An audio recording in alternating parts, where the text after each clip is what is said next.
अस्सलामुअलैकुम वरहमतुल्लाहि वबरकात।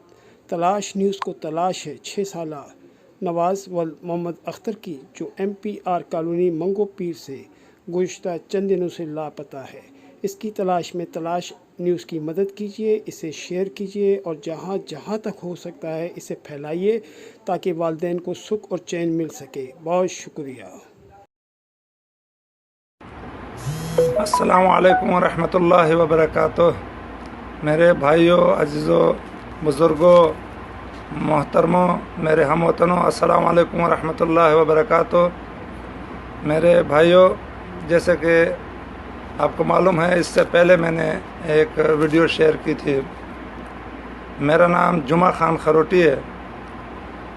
कराची हल्का N 250 Orangi town MPR colony का रहने वाला हूँ। मेरे भाइयों, मेरा भांजा जिसकी उम्र तकरीबन 7 साल है, 12 अप्रैल से लापता है।